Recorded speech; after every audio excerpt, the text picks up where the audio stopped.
Okay guys, yun yung lesson natin today. Finish na tayo. May mga katanungan ba tayo or kung ano yung mga symptoms na gusto nyo malaman? May mga para sa formula natin. Ay, Doc, may tanong ako. Yes. Ano yan? Paano ba, ano ba yung mga sintomas pag alam mong may regla or may dalaw yung ano mo, or may toyo yung girlfriend or asawa mo? Okay. So ngayon, good question, Mr. Kervin. Okay? Ang tanong niya guys is paano natin malalaman kung may dalaw o regla ang jowa natin or asawa natin. Formula ko dyan guys, okay? So take note tayo, very crucial to. Legit to na itong formula ko, no? So tingnan natin guys, susunod ko dito. Please take note guys ha.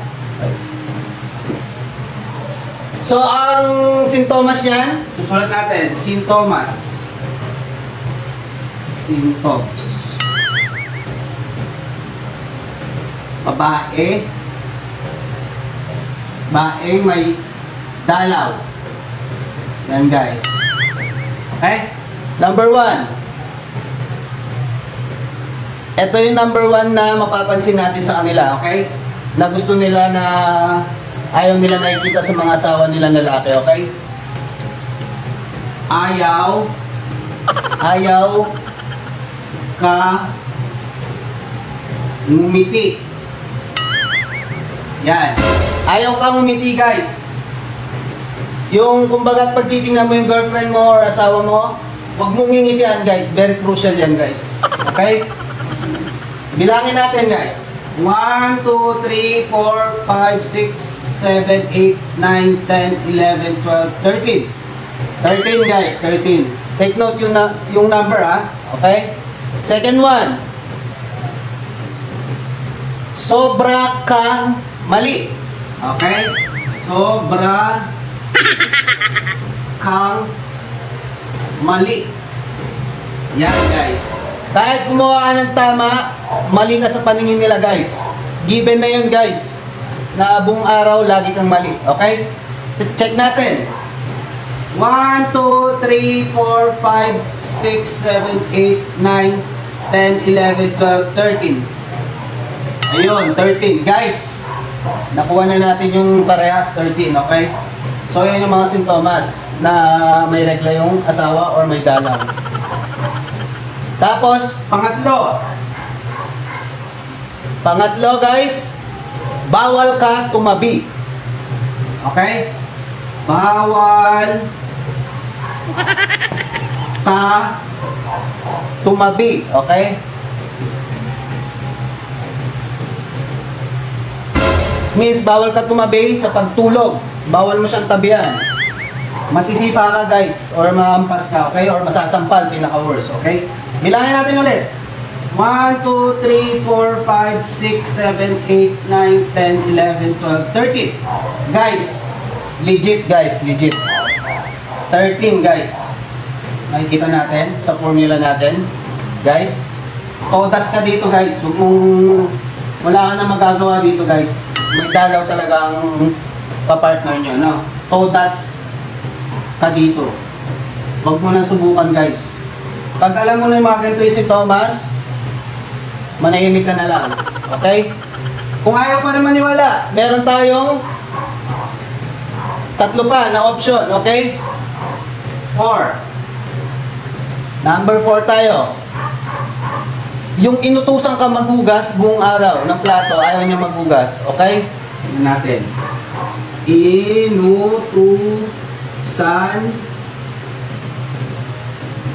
hugas na lang. Okay? Inutusan hugas. Okay, bilangin natin. 1, 2, 3, 4, 5, 6, 7, 8, 9, 10, 11, 12, 13. Lumabas ulit ang 13. Guys, legit na to guys. Panlima. Okay? Taray tumingin. Kahit ngitian mo siya or sayawan mo siya, mataray pa rin ang tingin sa'yo ng asawa mo. So yun yung isang sinyales. Taray tumingin. Check natin to guys kung tutugma sa formula natin, okay? 1, 2, 3, 4, 5, 6, 7, 8, 9, 10, 11, 12, 13. Guys, hindi nagbibiro ang numero guys. 13. Guys, sa una 13. Ayaw umiti. Sobrang mali. Bawal tumabi. Para-parehas 13. Dito rin sa ilalim. Lagi kang utusan maghugas. Taray tumingin. Tiger look. Okay? O, pang-anim guys. Para makakita natin kung legit talaga. Okay? Kasama. Kahit sa pagkain or sa pagtulog. Ayoko niya makasama. Parang ayoko na niya makita. So, check natin guys. Or, yaw na lang. Yaw. Kasama. Okay. Yaw ka kasama. Check natin.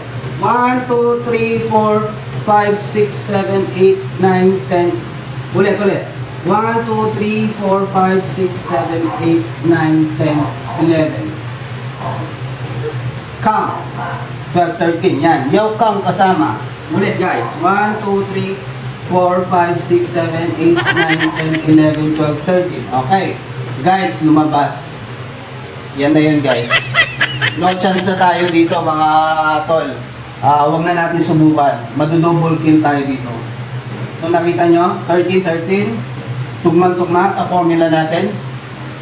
Etong mga sintomas na to ay malalaman mo na agad pag may dalaw si misis or ang girlfriend. Okay? Pero may mga alternative way tayo dyan para malaman natin kung anong gagawin natin kapag may dalaw ang misis. Ganito lang yan guys. Ito lang, may dalawang alternative. Yung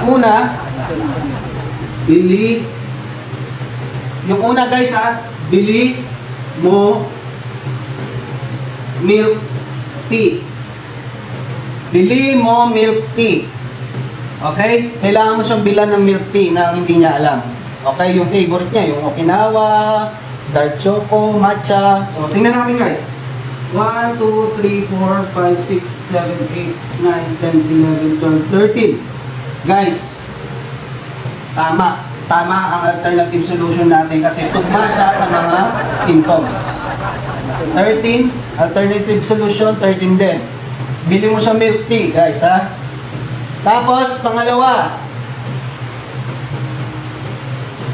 itulog sa labas. Ito guys, kailangan nyo gawin to para manahimik si misis or ang girlfriend. Itulog sa labas. Kailangan mong matulog sa labas. Hindi mo siya katabi. Kasi ayaw na nga sa'yo eh. Diba? Ayaw ka umiti. Tapos lagi ka pang mali. Bawal ka nga tumabi. So, itulog mo na lang sa labas. Check natin guys. 1, 2, 3, 4, 5, 6, 7, 8, 9, 10, 11, 12, 13. Guys, legit tong alternative solution natin sa symptoms. Yan yung panlaban natin guys. So, lahat to, guys, ito yung way natin para mabigyan natin ng solution guys. Ito na lang yung gawin nyo lagi. Okay? Pag alam yung nakikita nyo yung symptoms niyan, bili agad milk tea, maglatag agad sa labas ng ng unan, diba? So, ito yun guys. Nakinig ba tayo lahat? Opo, asa. Nasutin ba natin? Ang lesson natin? Noted. Malinaw. Okay. So, ito guys, take note nyo. Malaking bagay to, okay? Sige. Apply ko yan. Pag-uwi mamaya. Okay, sige. Kasi, ngayong araw, naranasan ko to ngayong araw guys. So, kailangan kong umuwi kasi kailangan kong bumili ng milk tea. Saka, ilalatag ko pa sa labas yung yung tama ko eh. So guys, mga na ako, bawal lang balik. Uwi kayo maaga ha? Sige, Doc. Salamat. Sige, take care guys.